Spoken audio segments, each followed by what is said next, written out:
Ya, IHSG sepanjang semester 1 ini Mas Niko, karena kalau kita lihat IHSG bukan return ataupun performa yang ciamik Mm-mm. dengan penguatan hingga 5,02% di sepanjang semester 1 tahun ini.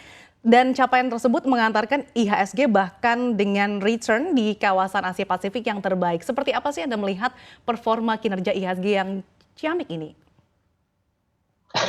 Oke, baik. Jadi memang kalau kita perhatikan sejak 2022 iya, itu kalau kita lihat indeks kita itu cukup ngegas sebetulnya, khususnya dari sejak bulan Januari hingga bulan Mei.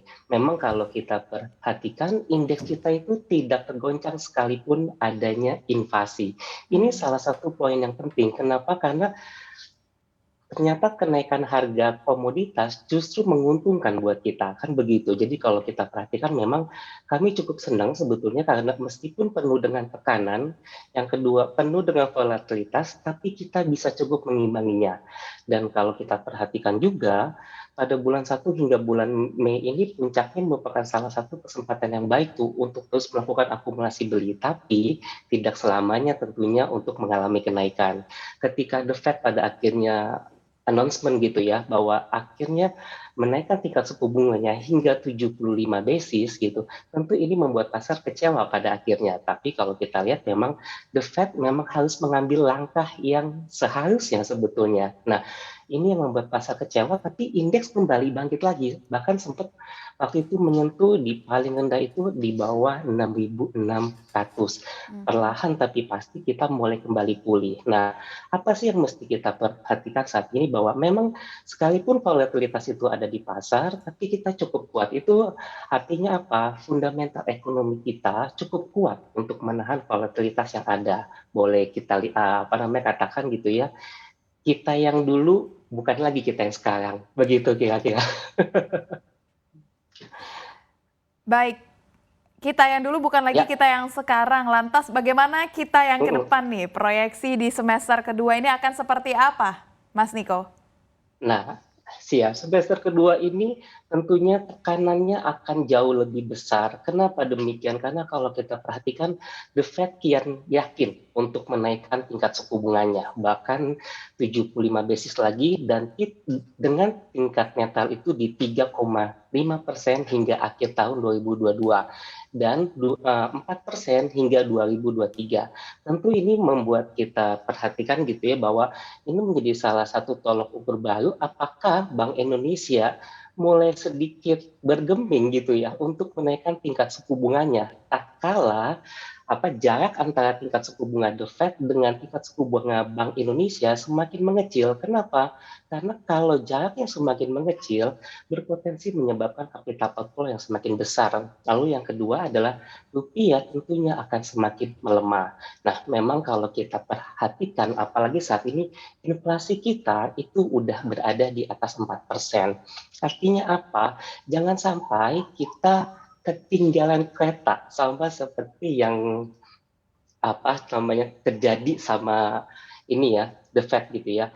Kita mesti melihat bahwa kenaikan tingkat suku bunga yang terlalu cepat akan membuat pertumbuhan kualitas ekonomi tidak baik. Nah, justru kalau memang mau ada kenaikan tingkat suku bunga, Ya. alangkah sebaiknya secara step by step, kira-kira seperti itu. Jadi kalau kita lihat ini masih cukup dapat momentumnya meskipun ada volatilitasnya, begitu.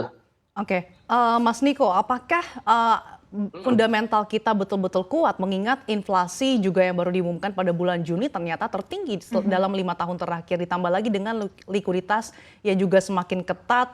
Jangan-jangan efek resesi ini baru akan dirasakan di semester 2 atau bisa dikatakan lagging dibandingkan dengan negara-negara barat yang sudah menaikkan suku bunga acuannya.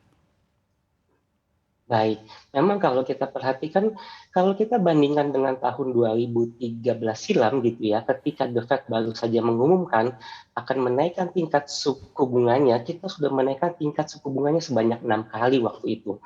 Nah, kali ini meskipun The Fed sudah menaikkan tingkat suku bunganya, tapi kita masih bisa bertahan. Ini salah satu poin yang cukup positif buat kita. Kenapa? Karena kita tidak lagi terlalu bergantung untuk menaikkan tingkat suku bunganya. Juga yang mesti kita perhatikan adalah bahwa fiskal kita itu sudah cukup pulih dan sudah dapat kita katakan mulai membaik. Nah, ini menjadi salah satu bekal untuk menghadapi semester kedua nanti. Nah, kalau kita perhatikan juga, yang buat kita happy juga adalah penerimaan pajak kita itu sudah mencapai 47% dari target kita sebesar 1.445 triliun. Dan ini jadi salah satu poin yang positif, begitu.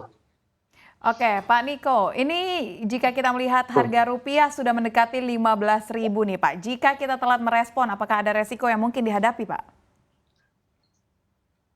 Tentunya industri kita yang bermain di sisi impor gitu ya, khususnya di sektor farmasi. Karena kalau kita perhatikan, 80-90% bahan bakunya masih impor. Nah, tentu ini juga menjadi salah satu perhatian juga. Nah, dan yang kedua yang juga mesti kita perhatikan di tengah pelemahan rupiah kita, ini menjadi salah satu kesempatan yang baik buat kita untuk bisa mengekspor lebih banyak komoditas, tapi jangan komoditas mentah saja gitu ya. Tapi tentu kita juga dorong komoditas yang sudah barang setengah jadi setidaknya. Nah, ini menjadi salah satu poin yang penting untuk semakin lebih banyak membuat industri dari hulu ke hilir supaya bisa mendapatkan nilai tambah. Dan kalau ini bisa mendapatkan nilai tambah, tentu ini akan menjadi salah satu sisi poin yang positif gitu ya untuk industri kita di masa yang akan datang. Begitu.